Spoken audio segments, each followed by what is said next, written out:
Dear student, मैं Sunil. Welcome to your favourite channel Vinay classes paper city. Dear student, कल की यदि बात की जाए तो कल हमने ये डिस्कस किया था कि इंग्लिश सब्जेक्ट ना होकर क्या है, लैंग्वेज। फिर मैंने आपको यह भी बताया था कि लैंग्वेज के बाद क्या जनरेट हुए, साउंड, और साउंड के बाद क्या जनरेट हुए, लेटर्स। यहाँ तक हमने पढ़ा था। अब देखो आगे। अब माय डियर स्टूडेंट, यदि लेटर्स प्लस लेटर्स को यदि जोड़ा जाए तो किसका निर्माण होता है, वर्ड का। यदि लेटर्स और लेटर्स को जोड़ा जाए तो किसका निर्माण होता है, वर्ड का। तो यहाँ पर मैं लिख रहा हूँ YSK। क्या यह कोई वर्ड है? आप कहेंगे नहीं सर, कोई वर्ड नहीं है। क्यों नहीं है भाई? यदि हमारी डेफिनेशन को देखा जाए तो डेफिनेशन कहती है कि लेटर्स और लेटर्स को जोड़ा जाए तो किसका निर्माण होता है, वर्ड का। तो मैंने लेटर्स और लेटर्स जोड़ा, तो ये वर्ड क्यों नहीं है?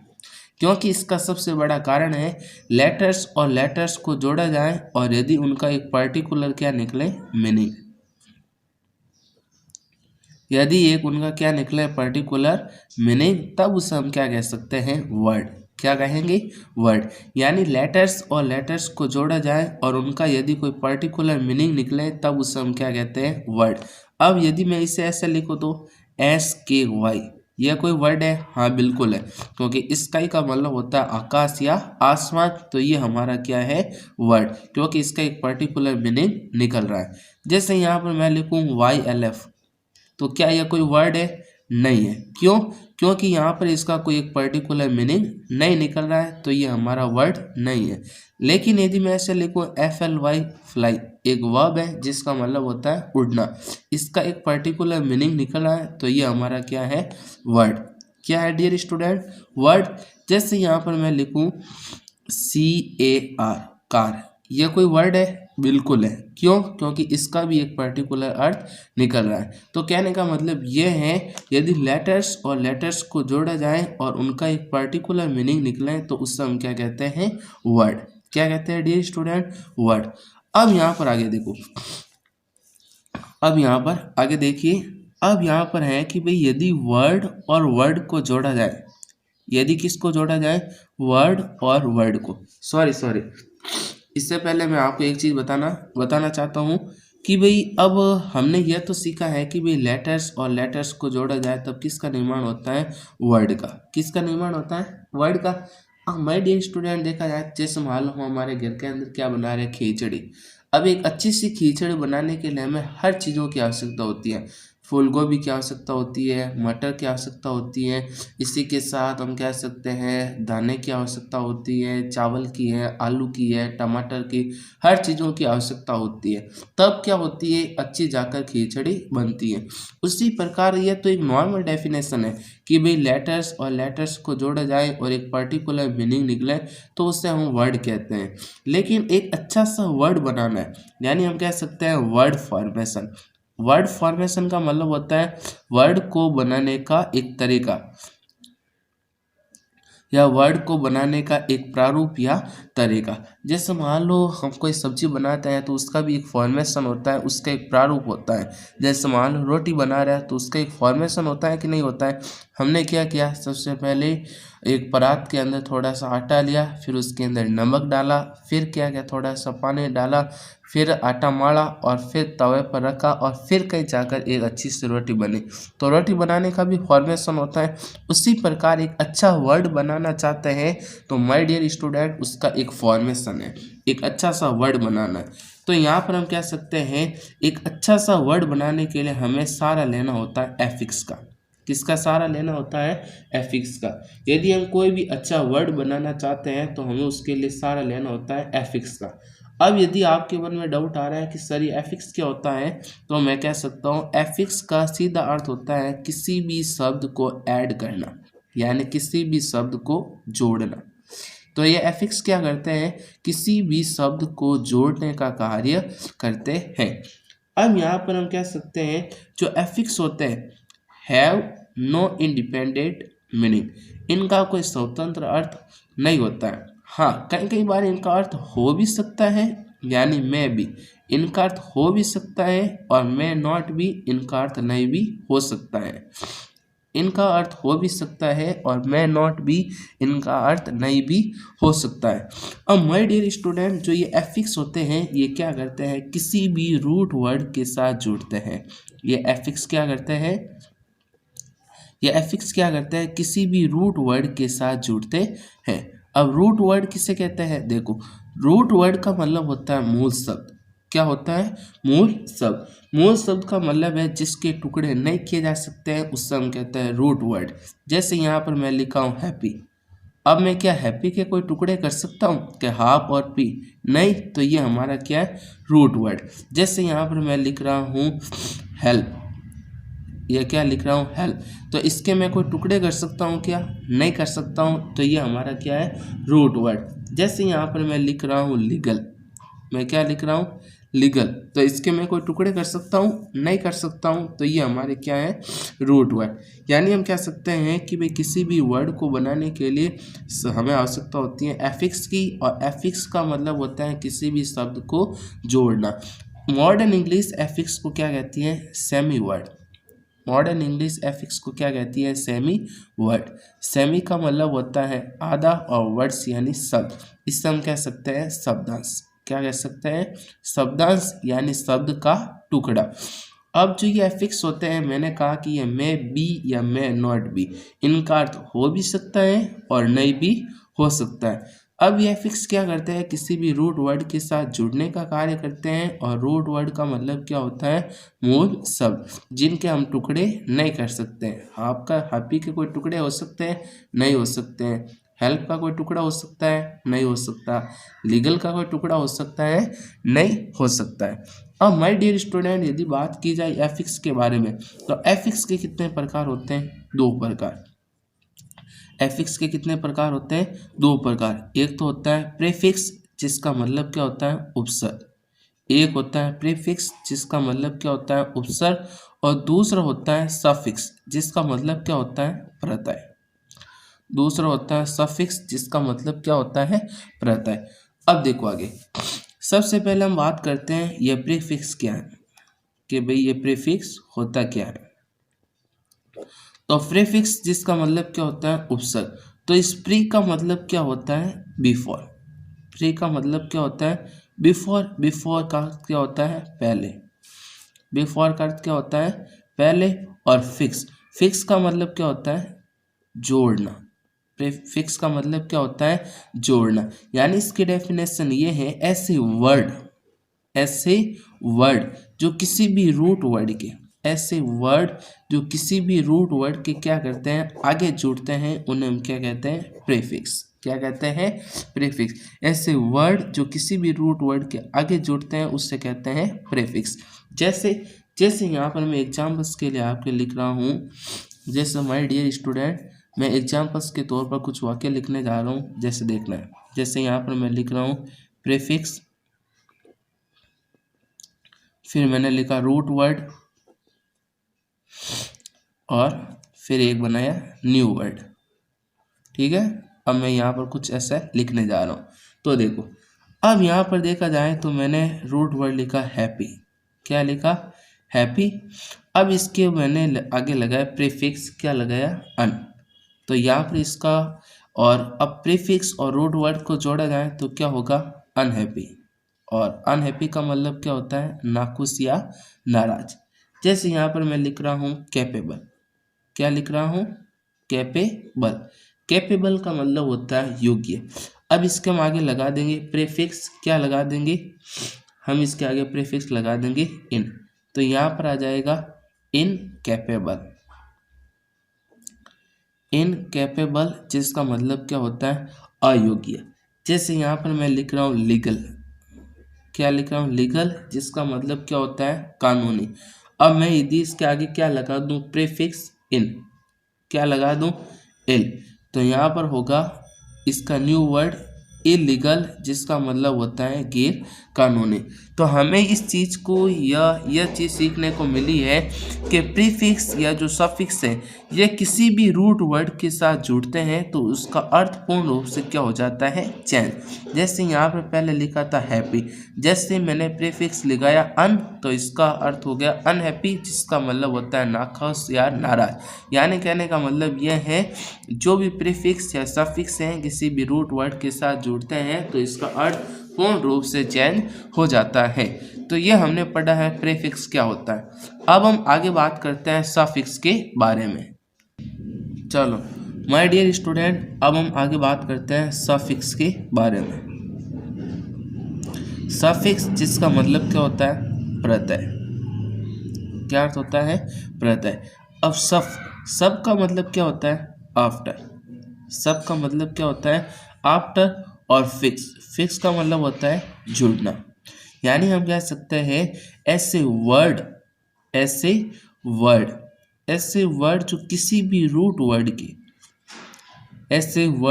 जो किसी भी रूट वर्ड के क्या जुड़ते हैं पीछे या बाद में, उसे हम कहते हैं सफिक्स। क्या कहते हैं, सफिक्स। ऐसे वर्ड जो किसी भी रूट वर्ड के पीछे जुड़ते हैं उसे हम क्या कहते हैं, सफिक्स। कैसे, जैसे यहाँ पर मैं एग्जाम्पल्स के तौर पर कुछ लिख रहा हूँ। देखो जैसे यहाँ पर मैं लिख रहा हूँ रूट वर्ड, फिर मैं लिख रहा हूँ सफिक्स और न्यू वर्ड। ठीक है, चलो देखो अब रूट वर्ड, सफिक्स और न्यू वर्ड क्लियर। देखो जैसे यहाँ पर मैं लिख रहा हूँ एग्जाम्पल्स के तौर पर, मैंने लिखा है लाफ, और इसके साथ मैंने प्रीफिक्स लगाया है, सफिक्स लगाया है er, तो बना लाफ। तो ये हमारा मैंने इसके साथ लगाया ter, तो बना लाफ्टर। क्या बना, लाफ्टर। लाफ एक वर्ब थी, जैसे ही मैंने सफिक्स लगाया ये बन गया लाफ्टर, जो कि हो गया एडजेक्टिव। क्या हो गया, एडजेक्टिव। जैसे मैंने लिखा है रीड, एक रूट वर्ड है, ये क्या है, हमारी वर्ब। अब इसके साथ मैंने सफिक्स लगाया er, तो क्या बना, रीडर। क्या बना, रीडर, जो कि हमारी ये क्या है, नाउन। क्या है, नाउन। जैसे यहाँ पर मैं कह सकता हूँ हैप्पी, जो ये क्या है, हमारा एडजेक्टिव। क्या है, एडजेक्टिव। और इसके साथ मैंने क्या लगाया है, नेस, तो बना हैप्पीनेस। क्या बना, हैप्पीनेस। और हैप्पीनेस जो हमारे क्या है, एक अब्स्ट्रैक्ट नाउन, या हम कह सकते हैं केवल नाउन, और नाउन के अंदर अब्स्ट्रैक्ट नाउन। तो यहाँ पर है, देखा जाए तो लाफ एक वर्ब थी, मैंने इसके साथ लगाया सफिक्स ter, तो बना लाफ्टर, जो कि हो गया एडजेक्टिव। तो इससे हमें यह चीज़ सीखने की मिलती है कि जो सफिक्स है यदि ये किसी भी रूट वर्ड के साथ जुड़ते हैं तो इसका पार्ट्स ऑफ स्पीच पूर्ण रूप से क्या हो जाता है, चेंज। जैसे यहाँ पर देखो लाफ एक वर्ब थी, जैसे ही मैंने सफिक्स लगाया ter, तो बना लाफ्टर, जो कि हो गया एडजेक्टिव। जैसे रीड एक वर्ब थी, मैंने इसके साथ सफिक्स लगाया er, तो बना रीडर, जो कि हमारी ये क्या हो गई, नाउन। हैप्पी एक एडजेक्टिव था, मैंने इसके साथ लगाया नेस, तो बन गया हैप्पीनेस, जो कि हमारा क्या हो गया, नाउन। तो डियर स्टूडेंट, इससे हमें यह पता चलता है कि जो सफिक्स है ये किसी भी रूट वर्ड के साथ जुड़ते हैं तो क्या हो जाता है, उसका पार्ट्स ऑफ स्पीच चेंज हो जाता है। जो पहले वर्ब थी वो एडजेक्टिव हो गया, जो वर्ब थी वो नाउन हो गया, और जो एडजेक्टिव था वो क्या हो गया, नाउन। यानी इसका पार्ट्स ऑफ स्पीच क्या हो जाता है, चेंज। अब हम आगे बात करते हैं। देखो डियर स्टूडेंट, कई बार क्या होता है रूट वर्ड के साथ प्रीफिक्स और सफिक्स दोनों ही जुड़ते हैं। कई बार क्या होता है रूट वर्ड के साथ प्रीफिक्स और सफिक्स दोनों ही जुड़ते हैं। कैसे, जैसे यहाँ पर देखो, जैसे यहाँ पर मैं लिख रहा हूँ प्रीफिक्स, फिर रूट वर्ड, और फिर सफिक्स, और फिर हमारा बनता है एक न्यू वर्ड। ठीक है, यानी कि हम कह सकते हैं कि कई बार रूट वर्ड के साथ प्रीफिक्स भी जुड़ते हैं और सफिक्स भी जुड़ते हैं, फिर एक नए वर्ड का निर्माण होता है। जैसे यहाँ पर लिखा है काउंट, एक रूट वर्ड है, अब इसके साथ मैंने प्रीफिक्स लगाया है अन और सफिक्स लगाया एबल, तो बना अनकाउंटेबल। अनकाउंटेबल का मतलब क्या होता है? अगणनीय, जिसकी गणना नहीं की जा सके, जिन्हें आसानी से नहीं गिना जा सके, उसे हम क्या कहते हैं? अनकाउंटेबल। जैसे मैंने यहाँ पर लिखा है हेल्प, एक रूट वर्ड है और इसी के साथ एक वर्ब है। अब इसके साथ मैंने लगाया अन और फिर लगाया सफिक्स फुल, तो बना अनहेल्पफुल। और अनहेल्पफुल का मतलब क्या होता है? यूजलेस, यानी बेकार या अनुपयोगी। जैसे मैं यहाँ पर ले सकता हूँ फॉरगिव, एक वर्ब है जिसका मतलब क्या होता है? माफ करना, यही है। अब मैंने इसके साथ क्या लगाया? Root word. मैंने इसके साथ रूट वर्ड लगाया अन और इसी के साथ मैंने सफिक्स लगाया एबल, तो यह हो गया अनफॉरगिवेबल। अनफॉरगिवेबल, अनफॉरगिवेबल, जिसका मतलब होता है असम्य, जिसे क्षमा नहीं की जा सके। तो देखो, तो डियर स्टूडेंट, ये सभी आते हैं हमारे वर्ड फॉर्मेशन के अंदर। और वर्ड फॉर्मेशन का मतलब होता है किसी भी वर्ड का किस प्रकार से निर्माण किया जाए, किसी भी वर्ड को किस प्रकार से बनाया जाए। तो डियर स्टूडेंट, यहाँ तक यदि देखा जाए तो हमने यह पढ़ा है कि भाई इंग्लिश एक लैंग्वेज है, लैंग्वेज के बाद जनरेट हुए साउंड, साउंड के बाद जनरेट हुए लेटर्स, और लेटर्स को जोड़ा जाए तो किसका निर्माण होता है? वर्ड का। कब? जब उनका एक पर्टिकुलर मीनिंग निकले। अब हम आगे बात करते हैं, अब डियर स्टूडेंट, अब हम आगे बात करते हैं कि यदि वर्ड और वर्ड को ऐड किया जाए, यदि वर्ड और वर्ड को ऐड किया जाए तब उससे क्या कहते हैं? सेंटेंस।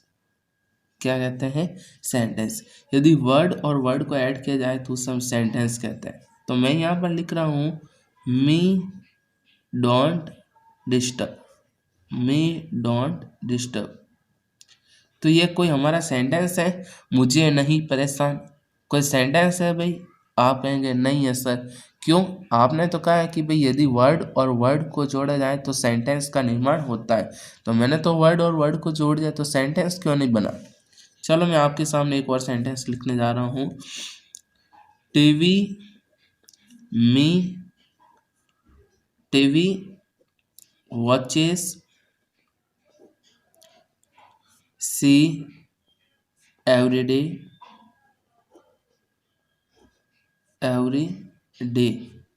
ये अब आप ये बताइए, कोई ये सेंटेंस है? आप कहेंगे नहीं सर, ये कोई भी प्रकार का सेंटेंस नहीं। क्यों नहीं? अभी मैंने तो आपकी डेफिनेशन कहती है कि भाई वर्ड और वर्ड को जोड़ा जाए तो सेंटेंस का निर्माण होता है, तो मैंने तो सभी वर्ड जोड़ दिए, तो ये सेंटेंस क्यों नहीं है? ये सेंटेंस इसलिए नहीं है डियर स्टूडेंट कि भाई वर्ड और वर्ड को जोड़ा जाए, यदि उनका एक प्रॉपर मीनिंग, एक प्रॉपर अर्थ निकले और इसी के साथ ग्रामर की दृष्टि से एक सही अरेंजमेंट हो, ग्रामर की दृष्टि से एक सही अरेंजमेंट हो, तो उससे हम क्या कहते हैं? सेंटेंस। क्या कहते हैं? सेंटेंस। जैसे अब यहाँ पर मी डोंट डिस्टर्ब वाक्य नहीं होगा, इसका ग्रामर के पैटर्न के अनुसार देखा जाए तो सही सेंटेंस होता है don't disturb me, don't disturb me, मुझे परेशान मत करो। इसका एक प्रॉपर मीनिंग निकल रहा है और एक ग्रामर की दृष्टि से एक सही अरेंजमेंट किया हुआ वाक्य है, तो इसीलिए इसे हम सेंटेंस कहेंगे। जैसे TV watches see every day, यह सेंटेंस नहीं है। क्यों? क्योंकि ग्रामर का पैटर्न यह कहता है किसी भी इंग्लिश का सेंटेंस बनाना है तो उसका फॉर्मेट होता है, सबसे पहला आता है सब्जेक्ट, फिर आती है हेल्पिंग वर्ब या फिर वर्ब, फिर क्या आता है? ऑब्जेक्ट, और फिर वर्ब या हेल्पिंग वर्ब, फिर वर्ब, फिर ऑब्जेक्ट, फिर कॉम्प्लीमेंट, ये आता है। तो देखो, तो उसके अनुसार सबसे पहले सब्जेक्ट आएगा सी, फिर वर्ब आएगी वॉचेस, सी वॉचेस, फिर आएगा टीवी और कॉम्प्लीमेंट आएगा एवरी डे। सी वॉचेस टीवी एवरी डे, वह प्रत्येक दिन टीवी देखती हैं। तो ये हमारा सेंटेंस जो है वो एकदम क्या है? राइट है। तो कहने का मतलब यह है यदि वर्ड और वर्ड को जोड़ा जाए, उसका एक प्रॉपर मीनिंग, एक पर्टिकुलर अर्थ है और ग्रामर की दृष्टि से एक सही अरेंजमेंट है, तो उससे हम क्या कह सकते हैं? सेंटेंस। नहीं तो वो हमारा सेंटेंस नहीं है। अब डियर स्टूडेंट, यदि आगे बात की जाए, यदि डियर स्टूडेंट आगे की बात की जाए तो जो सेंटेंस है, यदि सेंटेंस और सेंटेंस को जोड़ा जाए, सेंटेंस और सेंटेंस को जोड़ा जाए तो किसका निर्माण होता है? पैराग्राफ का। यदि सेंटेंस और सेंटेंस को जोड़ा जाए तो किसका निर्माण होता है? पैराग्राफ का। और यदि पैराग्राफ और पैराग्राफ को जोड़ा जाए तो किसका निर्माण होता है? पेज का। किसका निर्माण होता है? पेज का। और यदि पेज और पेज को जोड़ा जाए, यदि पेज और पेज को जोड़ा जाए तो किसका निर्माण होता है? बुक का। चलो इसके आधार पर मैं आपको एक जोक सुना देता हूँ। एक बार क्या हुआ डियर स्टूडेंट, एक बार क्लास में टीचर ने बच्चों से कहा कि आपको क्या करना है, अगले ही दिन एक बुक बनाकर लेकर आनी है। और जैसे ही दूसरे दिन टीचर आए तो टीचर ने सभी स्टूडेंट से पूछा कि आप बुक बनाकर लेकर आए, तो कोई भी स्टूडेंट बुक बनाकर नहीं लेकर आ सका। लेकिन तभी वहाँ पर कक्षा के अंदर बैठे पप्पू ने हाथ खड़ा किया और उसने कहा कि सर मैंने एक अच्छी सी बुक बनाकर लेकर आ गया हूँ। तो टीचर को हैरानी हुई कि यार यह बच्चा एक ही दिन के अंदर बुक कैसे बना सकता है। तो टीचर ने क्या किया, उस पप्पू की जो बुक थी उस बुक को क्या किया, खोला। तो पहले पेज पर लिखा था एक बार एक राजा थे और वे घोड़े पर चढ़े। फिर लास्ट वाले पेज पर लिखा था वे घोड़े से उतरे। और बीच के अंदर लिखा था तबड़क तबड़क तबड़क। आया मजा?